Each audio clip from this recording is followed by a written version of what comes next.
Humanos, animales, todos los seres vivos de la Tierra estamos aquí gracias al azar. El 99% de las especies de nuestro planeta desapareció en una serie de catástrofes. Desastres que cambiaron el curso de la evolución. Hace 650 millones de años, la Tierra se congeló, llevando a los seres vivos al borde de la extinción. Pero sin este desastre, la vida en nuestro planeta sería poco más que un caldo microscópico. Esta es la historia de la Tierra convertida en una bola de nieve.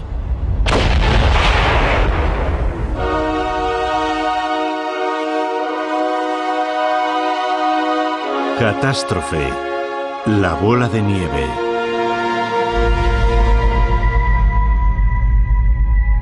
Es casi imposible imaginar la inmensa escala temporal de la vida de nuestro planeta. Así que vamos a comprimir toda su historia en un solo día. A las 0 horas, hace 4.500 millones de años, nació el planeta. Minutos después, el protoplaneta Theia se estrelló contra la joven Tierra.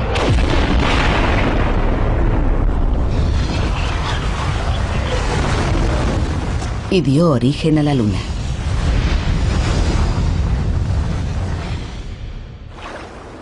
A las 4 de la madrugada aparecieron las primeras formas de vida. A las 8, los continentes estaban rodeados por mares poco profundos llenos de bacterias. Las bacterias habitaron los océanos durante 3.000 millones de años, pero a las 8:27 de la noche, hace 650 millones de años, ocurrió una catástrofe.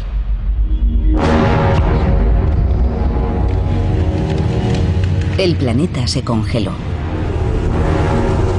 Las temperaturas cayeron muy por debajo de los 0 grados. El hielo se extendió desde los polos hasta el Ecuador. El planeta entero quedó atrapado en una gélida camisa de fuerza. La Tierra se había convertido en una bola de nieve. La vida, que aún daba sus primeros pasos, parecía condenada. La Tierra permaneció cubierta de hielo durante 25 millones de años. Algunos microorganismos sobrevivieron y dieron el mayor salto evolutivo de la historia del planeta. La catástrofe, que estuvo a punto de eliminar todo rastro de vida, dio un gigantesco impulso a la evolución, creando la vida que hoy conocemos y a nosotros mismos.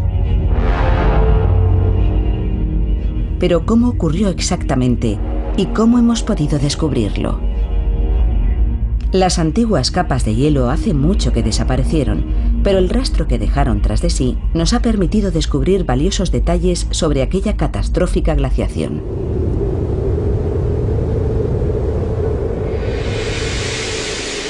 Las pistas están escondidas en algunos de los lugares más remotos del mundo. Esta es la cordillera Flinders, en el desierto australiano. Uno de los lugares más secos y abrasadores de la Tierra. Por eso es sorprendente que sea aquí donde el geólogo Jim Gailin esté buscando restos del periodo más frío de la historia. La zona es tan extensa que la mejor forma de explorarla es desde el aire.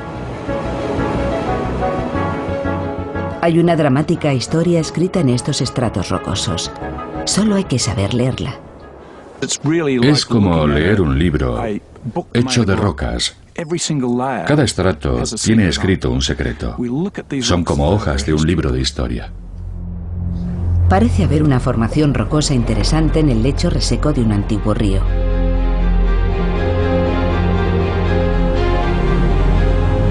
Es lo que Gailin estaba buscando. Una roca de 650 millones de años de antigüedad. Lo que se denomina un bloque errático. Un bloque errático es una roca extraña que no debería estar entre sedimentos de barro o arena, sino entre derrubios o helechos de rocas. Pero aquí está.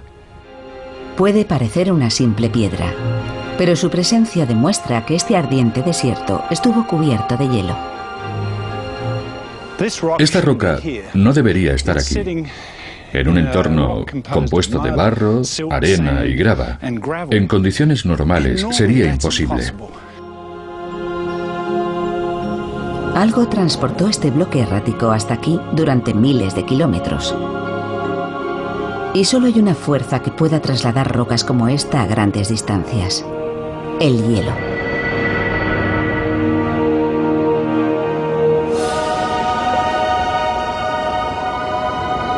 En la actualidad no hay mucho hielo en Australia. Así que para investigar cómo pudo el hielo transportar rocas a través de medio mundo, el geólogo Shad O'Neill ha escalado las escarpadas paredes del glaciar Matanuska en Alaska. Esto es lo más cerca que podemos estar de nuestro distante pasado glacial. Y aunque es mucho más pequeño que los antiguos glaciares, su comportamiento es el mismo. Hemos venido a estudiar las rocas que el glaciar transporta hasta el valle. Y para eso, tenemos que bajar hasta allí.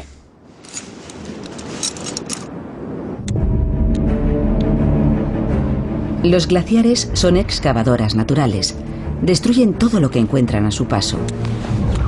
Arrancan rocas en lo alto de las montañas y las empujan hasta los valles. Pueden transportar rocas del tamaño de un autobús durante muchos kilómetros. Los más largos tienen cientos, incluso miles de kilómetros, de modo que pueden trasladar piedras enormes a grandes distancias. Cuando el hielo se funde, deposita su cargamento en la base del glaciar. Este tiene cientos de metros de espesor y puede transportar miles de toneladas de rocas. Ha arrastrado todo esto desde las montañas. Cuando se deshiela, el paisaje que deja al descubierto parece arrasado por un equipo de excavadoras. Es el mismo proceso que transportó los bloques erráticos hasta la cordillera Flinders. Pero hay una importante diferencia. El glaciar Matanuska transporta las rocas unos 40 kilómetros. Los glaciares de hace 650 millones de años las transportaban miles de kilómetros. Aquí tenemos una roca que fue arrancada por el glaciar, transportada hasta el valle y depositada aquí. Es muy similar a las encontradas en Australia, donde había glaciares en el pasado. Los bloques erráticos de la cordillera Flinders demuestran que Australia estuvo cubierta de hielo, pero no prueban que todo el planeta estuviera congelado. Los continentes no han estado siempre donde están ahora. La superficie de la Tierra está en constante movimiento y no deja de empujar los continentes por todo el planeta. Pero ¿dónde estaban hace 650 millones de años? ¿Y dónde estaba Australia? Puede que estuviera más cerca del Polo Sur y que los bloques erráticos procedan de los glaciares antárticos. La respuesta a esta incógnita se encuentra en otro inhóspito desierto.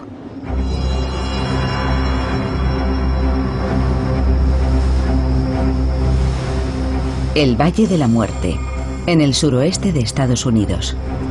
El geólogo Joe Kirschvink, el creador del concepto de la bola de nieve terráquea, lleva 2 décadas reuniendo pruebas. Aquí hay rocas fundamentales para entender la historia de la Tierra. Son como un tesoro escondido.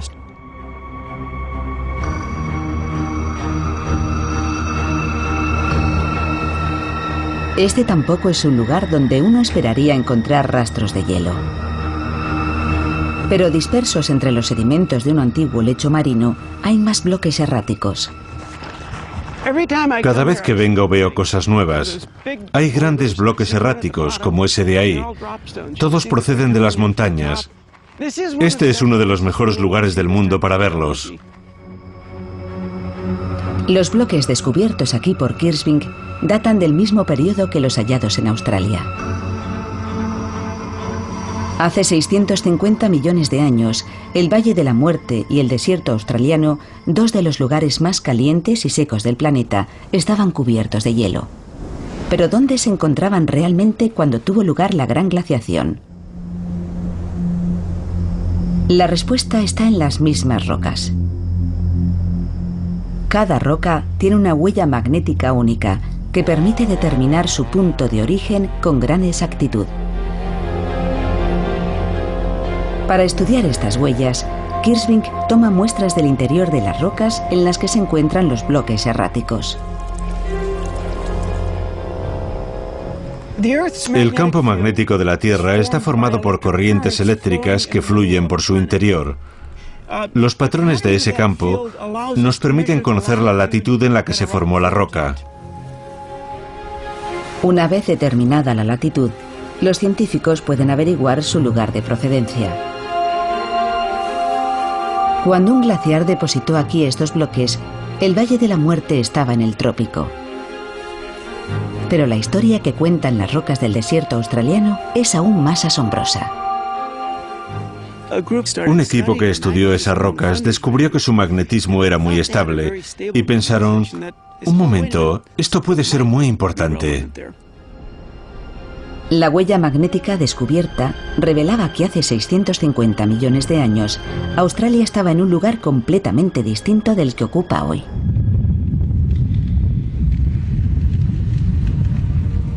Cuando el planeta fue cubierto por la gran glaciación, Australia estaba cerca del Ecuador. Esta era la prueba que los científicos andaban buscando. Fue maravilloso. Era la primera vez que conseguíamos demostrar que hubo glaciares en el Ecuador.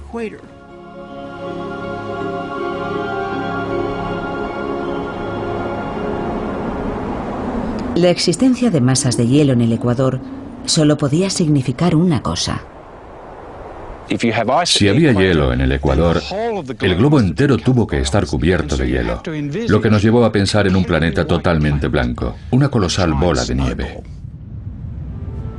La Tierra había quedado encerrada bajo una corteza de hielo por la mayor glaciación de la historia. Todo el planeta debió tener el aspecto que tiene hoy la Antártida.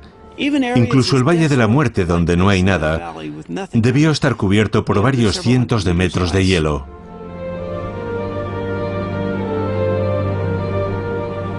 ¿Pero qué fue entonces de los organismos unicelulares atrapados bajo la densa capa de hielo y de nieve? Su futuro no parecía muy prometedor. Aquella fue la mayor glaciación de la historia de este planeta. Sus océanos no solo estaban cubiertos de hielo cerca de los polos. El hielo se había extendido por todas partes. Prácticamente había aislado a todos los seres vivos. Hace 650 millones de años, la Tierra comenzó a helarse. La vida parecía destinada a la extinción total.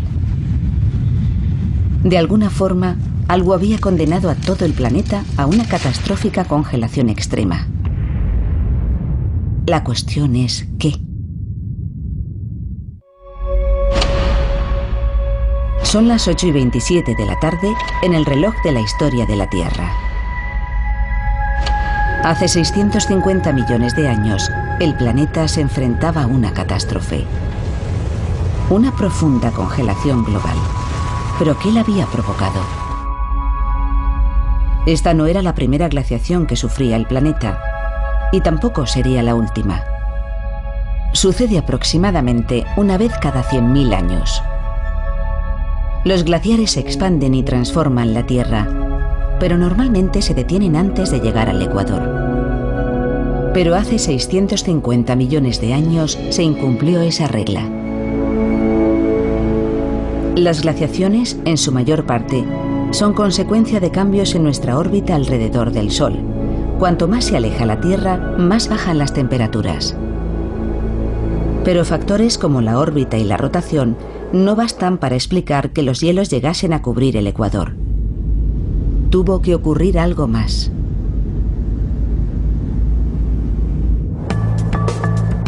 La culpable resultó ser nuestra atmósfera, concretamente los gases de efecto invernadero como el dióxido de carbono.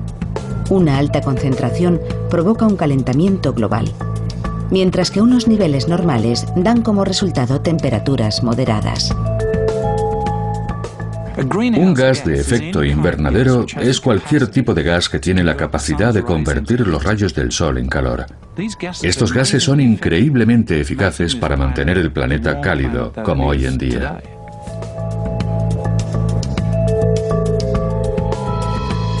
Pero es un equilibrio muy delicado. Si los niveles de CO2 suben o bajan demasiado, el clima entra en una espiral caótica.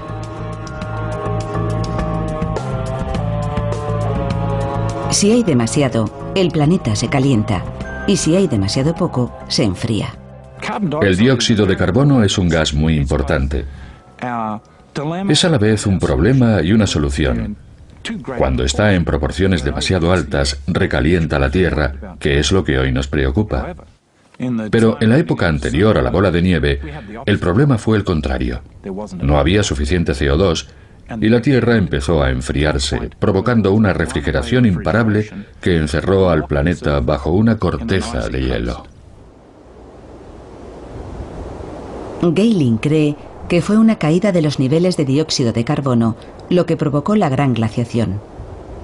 Algo estaba eliminando el CO2 a gran escala. Y solo hay un tipo de proceso capaz de hacer algo así: la meteorización química. Todo comienza cuando el dióxido de carbono se combina con vapor de agua formando una lluvia ligeramente ácida. Cuando ésta cae sobre las rocas, reacciona con los minerales, atrapando el CO2 en el agua que resbala sobre estas. A continuación pasa al mar, donde contribuye a formar nuevas rocas. Así el dióxido de carbono que estaba en la atmósfera queda atrapado en el fondo marino.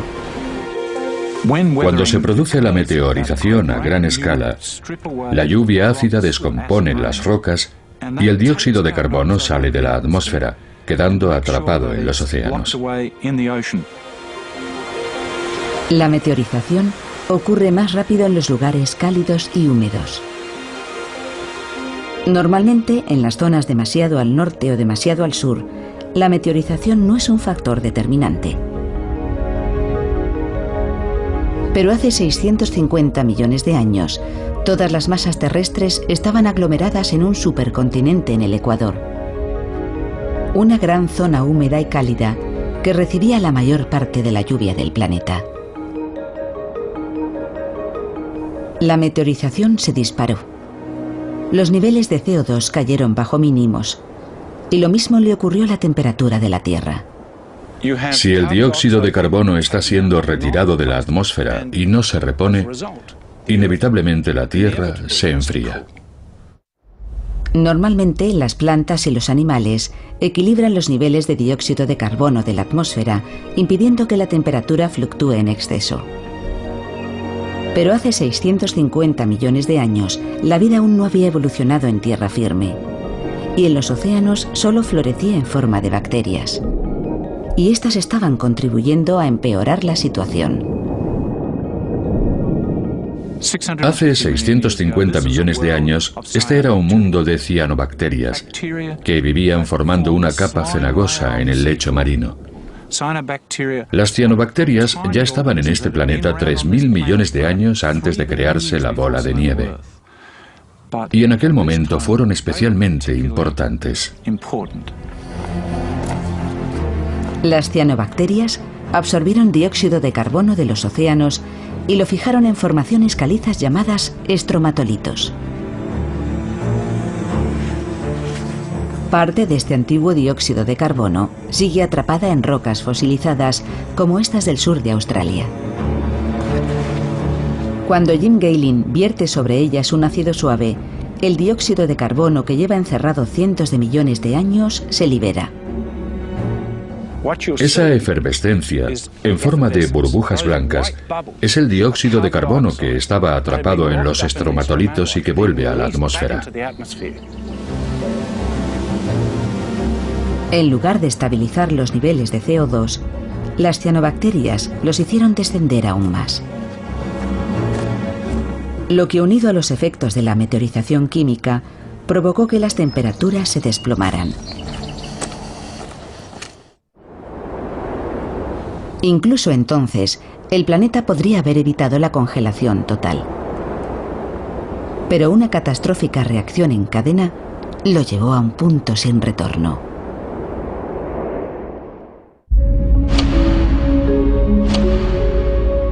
Son las 8:27 de la tarde en nuestro reloj terrestre. El planeta se está convirtiendo en una bola de nieve. Hace 650 millones de años. El hielo avanza desde los polos, como en todas las glaciaciones. Normalmente acaba deteniéndose, pero esta vez sigue su camino hacia el ecuador. Y al hacerlo, provoca una reacción en cadena que lleva las formas de vida primitivas al borde de la extinción.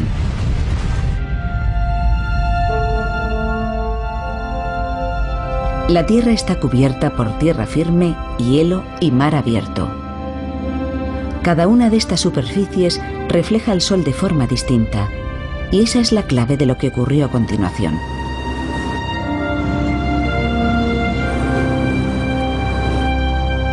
Estamos en el Ártico. El geofísico Don Perovich se dirige a la línea donde la banquisa, o hielo marino, se encuentra con el mar abierto. Esta zona, conocida como borde frontal, es uno de los mejores lugares para estudiar por qué la Tierra cayó en una catastrófica congelación total. Este es el lugar donde el hielo se encuentra con el océano abierto. Pero es mucho más que eso. En el borde es donde hay agua, donde hay luz, y por tanto es donde hay vida. Aquí vemos ballenas, focas y aves en el cielo. Es una zona increíble. Aquí Perovich puede comparar el albedo, o reflectividad terrestre, de dos superficies muy distintas: el hielo marino y el océano abierto. Este sensor mide la luz del Sol que incide sobre la nieve y la cantidad que ésta refleja. El hielo marino es la superficie más reflectante del planeta. Refleja un 85% de la luz que recibe. Si nos alejáramos del borde unos 100 metros, el albedo sería de menos del 10%. Lo más interesante de todo esto es que el hielo cubierto de nieve tiene el albedo más alto de todas las superficies naturales de la Tierra, y el mar abierto el más bajo. Así que aquí mismo tenemos al mejor reflector natural y al peor reflector natural. El mar abierto devuelve muy poca luz al espacio. Absorbe la energía del Sol y mantiene el planeta templado. Pero al parecer, hace 650 millones de años ocurrió justo lo contrario. El mejor reflector de la Tierra, el hielo marino, fue sustituyendo al peor reflector, el agua del mar. El hielo siguió cubriendo los océanos, incapaces de absorber más calor, y la Tierra siguió enfriándose. Las nuevas placas de hielo reflejaron aún más la luz del Sol, lo que provocó un nuevo enfriamiento y más hielo. Se había alcanzado el punto sin retorno. Al formarse más hielo, el peor reflector fue sustituido por el mejor reflector. Todo se enfrió más y se hizo más hielo, con lo que se enfrió todavía más y se formó aún más hielo. Una congelación galopante que acabó convirtiendo el planeta en una bola de nieve. Nadie había contemplado esta idea hasta hace pocas décadas. Pero los científicos comenzaron a pensar en ella mientras estudiaban un tipo de desastre muy diferente.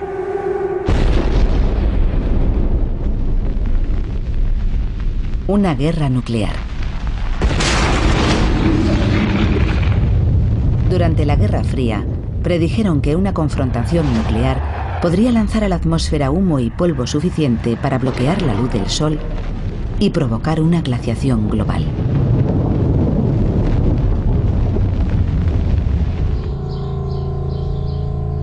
El climatólogo ruso Mikhail Budiko estaba investigando este posible escenario cuando hizo un descubrimiento escalofriante. Calculó que si la banquisa alcanzaba el paralelo 30 norte, a la altura de Nueva Orleans, la cantidad de energía solar reflejada empujaría la Tierra a un punto de inflexión. En un sistema climático como el de la Tierra, con tantas variables, existen los llamados puntos de inflexión. Es como si estás en una barca que se balancea. No pasa nada hasta que se inclina demasiado y entonces vuelca. Budiko afirmaba que si el hielo avanzaba lo suficiente, superaría un punto de inflexión y cubriría toda la Tierra. Los cálculos de Budiko indicaban que si el hielo alcanzaba ese punto de inflexión, el planeta no podría absorber el calor suficiente para frenarlo. La Tierra quedaría encerrada en una coraza helada. Y al parecer, hace 650 millones de años, fue exactamente eso lo que ocurrió. En lugar del mundo que tenemos hoy, debió ser algo similar a esto. Una gran extensión blanca de infinitos bloques de hielo totalmente cubierta de nieve. Es difícil imaginar el alcance del desastre que debió suponer la gran glaciación. Las dos masas de hielo se encontraron finalmente y cerraron sus heladas mandíbulas en el Ecuador. Parecía que nada podría sobrevivir en este desierto helado.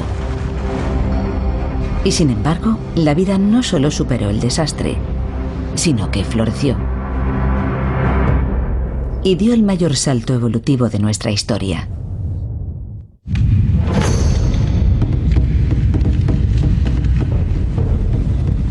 Son las 8:28 de la tarde, en el reloj que representa la historia de la Tierra.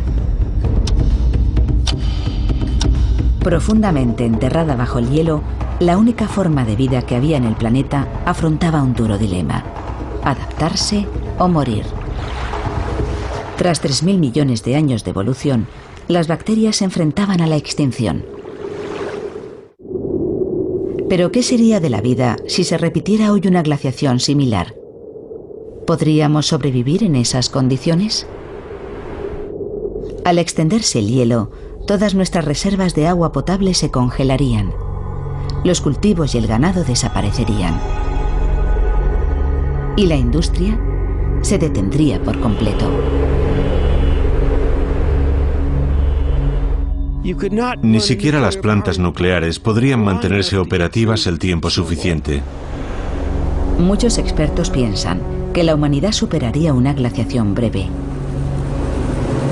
Pero las probabilidades de sobrevivir a una glaciación total son prácticamente nulas.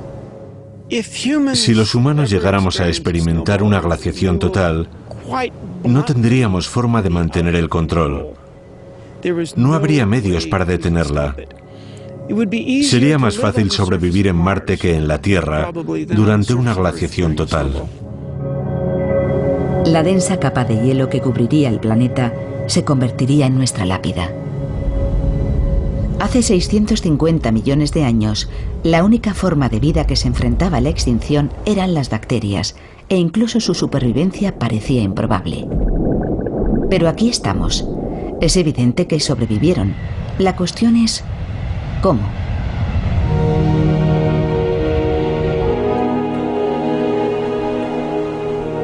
El deseo de averiguar cómo aquellos organismos simples mantuvieron viva la evolución ha traído a esta microbióloga solitaria al glaciar Whiteout, en el sur de Alaska. Hazel Barton se pregunta cómo pudieron sobrevivir las bacterias a una prolongada congelación. Su objetivo es encontrar rastros de vida en unas cuevas heladas aparentemente vacías. Siempre se ha pensado que en estas cuevas no había vida. No había nada, pero están repletas de microorganismos. Barton busca microbios vivos en esta cueva de hielo para comprender cómo sus antepasados sobrevivieron al mayor de los desastres climáticos hace millones de años. Ya en la entrada hay partículas de polvo alojadas en el hielo, lo que crea una superficie en la que pueden sobrevivir los microbios. Esta cueva se encuentra debajo del glaciar. En su interior la temperatura es de 4 grados bajo cero. Los organismos que viven en condiciones tan duras reciben el merecido nombre de extremófilos. Barton toma muestras de los microbios sepultados en los sedimentos de las rocas heladas. Estoy buscando sedimentos que puedan contener microbios que nunca hayan estado expuestos al calor. A estos organismos les encanta el frío y de hecho han evolucionado para vivir en estas condiciones de frío. Si ahora los llevásemos a la luz del sol, sin duda morirían. Sería como si nos abandonaran a nosotros en mitad de un desierto. Barton espera que esta cueva pueda arrojar luz sobre la forma en que los microbios se adaptaron a la bola de nieve. La mayoría de las superficies expuestas debieron tener un aspecto parecido a esto. Así que tenemos delante el tipo de entorno al que debieron adaptarse los organismos supervivientes. Y no solo vivían sobre el hielo, también lo hacían en su interior. La luz penetra unos metros en el hielo, y eso es suficiente para que estos microbios prosperen. Estamos bastante cerca de la entrada. Yo diría que aún entra la cantidad suficiente de energía solar para que crezcan las cianobacterias. Probablemente sigan viviendo en el hielo.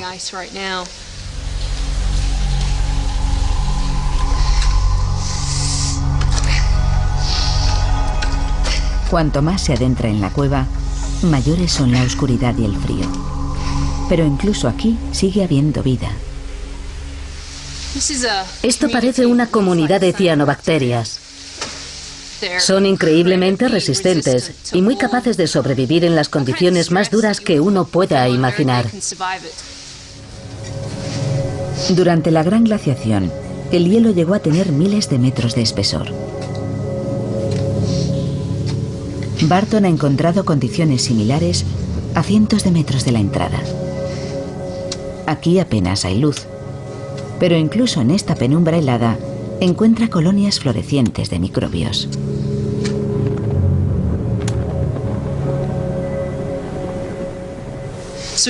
Estos microorganismos han tenido que adaptarse para obtener energía donde no llega la luz del sol y la extraen de la roca misma.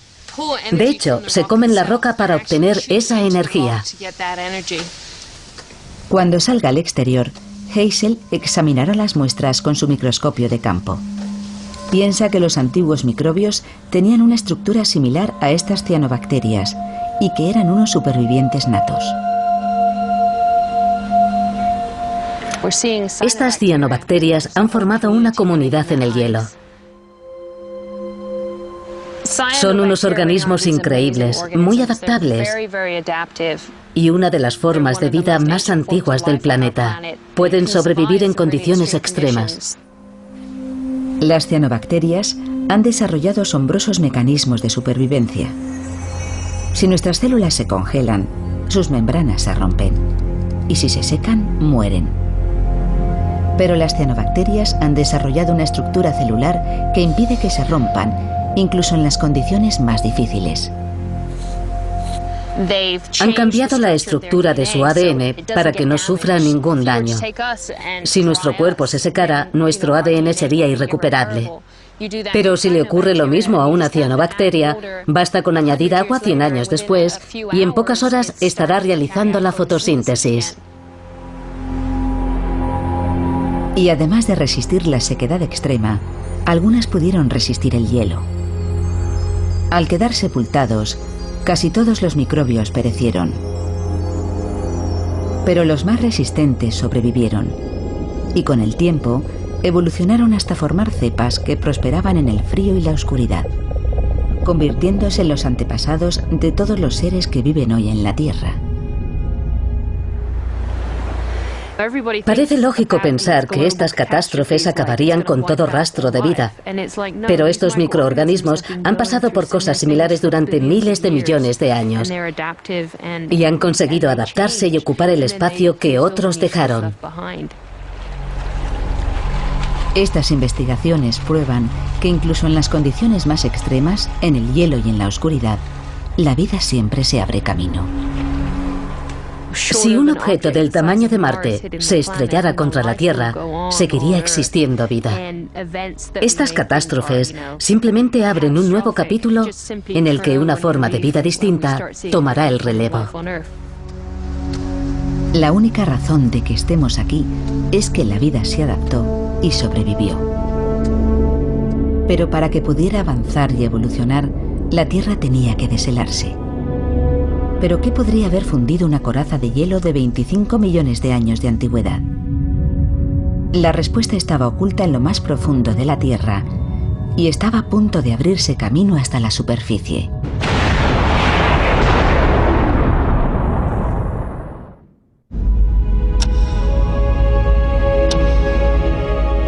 Son las 8:35 de la tarde en nuestro reloj de la historia.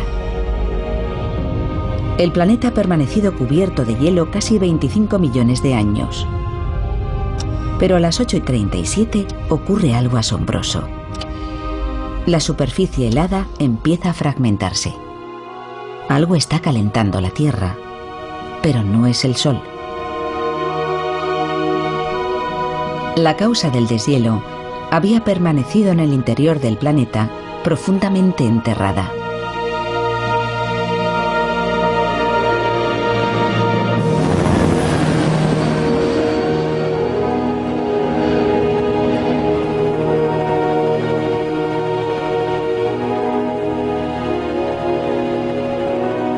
Estamos en Alaska, en las Islas Aleutianas, una de las regiones con más volcanes del planeta. El monte Augustine es un volcán activo desde hace más de 40.000 años. El vulcanólogo John Power está investigando las misteriosas causas de la descongelación global. Y los volcanes son lo único que hay en la Tierra, lo bastante caliente y poderoso para deshelar un mundo congelado. El volcán Augustine es uno de los más activos de la región. Su última erupción fue en 2006 y en él puede estar la clave de todo. Bajo el monte Augustine se oculta un infierno ardiente. Durante su última erupción lanzó a la atmósfera 17.000 millones de toneladas de lava y cenizas. Expulsó tanto material que incluso vio incrementada su altura. Estamos unos 30 metros por encima de la antigua cumbre, en uno de los territorios más recientes de Norteamérica. John Power mide la temperatura, justo debajo de la superficie. Llega a alcanzar 95 o 96 grados centígrados. La cumbre sigue estando muy caliente. Si quisiéramos asar unas patatas o freír unos huevos, este sería un lugar perfecto para hacerlo. Aún así, cuesta creer que un volcán, incluso uno tan poderoso como este, pueda derretir una corteza de hielo de miles de metros de espesor. Este lugar estuvo cubierto de hielo hace tan solo 10, 15 o 20.000 años. En aquel periodo, todo estaba debajo de un glaciar.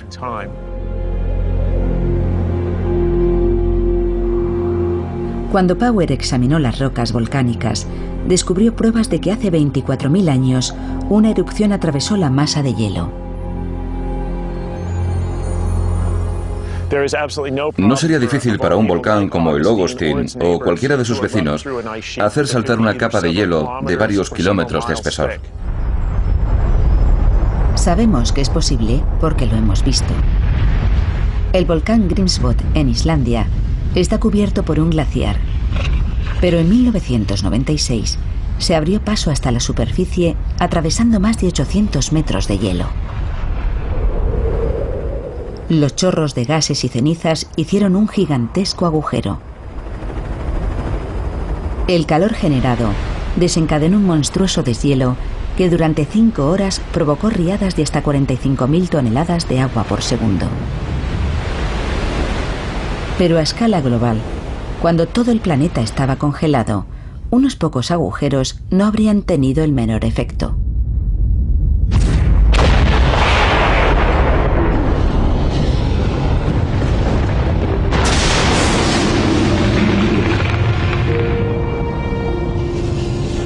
Pero los volcanes guardaban en su arsenal otra formidable arma. Además de lava y rocas, también expulsaron grandes cantidades de gases de efecto invernadero.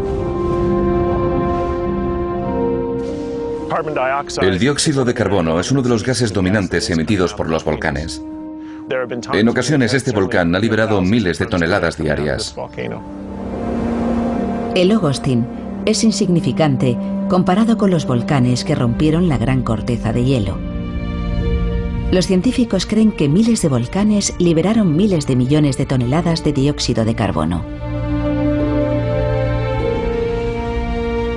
Durante 1 millón de años, los niveles de dióxido de carbono fueron elevándose hasta revertir la caída que había provocado la gran glaciación. La balanza se inclinó hacia el lado contrario. El dióxido de carbono se fue acumulando en la atmósfera hasta llegar a un punto de inflexión en el que se produjo el superdeshielo. Y ese fue el fin de la bola de nieve. La atmósfera rica en dióxido de carbono atrapó la luz del Sol, hizo subir las temperaturas y finalmente fundió el hielo. Después de 25 millones de años, la Tierra dejó de ser una bola de nieve. Y con la retirada del hielo sucedió algo extraordinario. El mayor salto evolutivo de la historia de nuestro planeta. Un salto dirigido directamente a nosotros.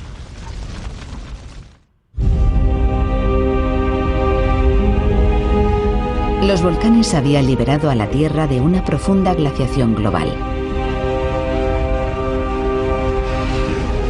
Sus erupciones expulsaron miles de billones de toneladas de dióxido de carbono a la atmósfera.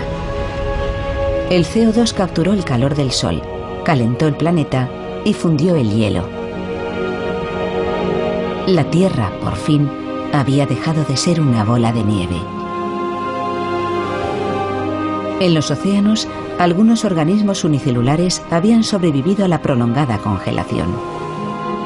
Y ahora iban a ser la llave de un cambio extraordinario.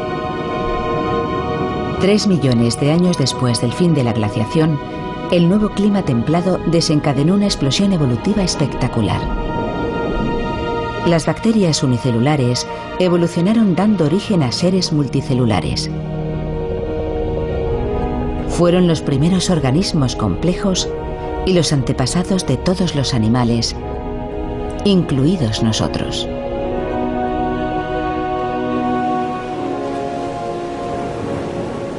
La bola de nieve debió ser el momento más próximo a la extinción de las primeras formas de vida. Pero a pesar de todo sobrevivieron. Y no puede ser una coincidencia que poco después de las últimas fases de esta gran glaciación global aparezcan los primeros seres de gran tamaño. Todo parece indicar que estas catástrofes medioambientales impulsaron las formas de vida que podían evolucionar hacia la creación de organismos multicelulares. La bola de nieve, lejos de ser una catástrofe para la vida, desencadenó una revolución, y la clave fue el oxígeno. Antes de la gran glaciación, el nivel de oxígeno era tan solo de un 1%, demasiado poco para mantener organismos complejos. Pero después del deshielo se disparó hasta un 21%. Este aumento pudo ser el resultado de cambios químicos durante la edad de hielo. Los rayos ultravioleta del Sol habían hecho reaccionar a las moléculas de agua del hielo, produciendo un compuesto químico llamado peróxido de hidrógeno o agua oxigenada, que permaneció fijado en el hielo hasta que éste empezó a fundirse. El peróxido de hidrógeno se descompuso, liberando grandes cantidades de oxígeno en el aire y los océanos. Y este espectacular aumento de los niveles de oxígeno fue lo que impulsó la evolución hacia los organismos multicelulares. Las grandes glaciaciones globales son los hitos de la evolución. No puede ser una coincidencia que la aparición de los animales fuera precedida por la mayor glaciación que ha experimentado la Tierra. Los primeros organismos multicelulares no eran más grandes que la cabeza de un alfiler. Estas diminutas criaturas son los fósiles multicelulares más antiguos del planeta, los primeros eslabones de una cadena evolutiva que finalmente llegaría hasta nosotros. A lo largo de millones de años, en una nueva atmósfera rica en oxígeno, aquellas criaturas se fueron volviendo más y más complejas.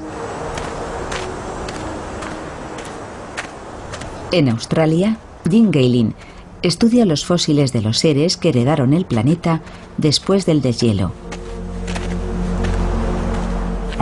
Después de la bola de nieve, vemos una revolución en la historia de la vida. Por primera vez, podemos ver fósiles de criaturas grandes, criaturas que se ven a simple vista. Son los primeros animales de la Tierra. Esta primitiva criatura marina es uno de los primeros organismos multicelulares complejos. Vivió unos 50 millones de años después del fin de la bola de nieve.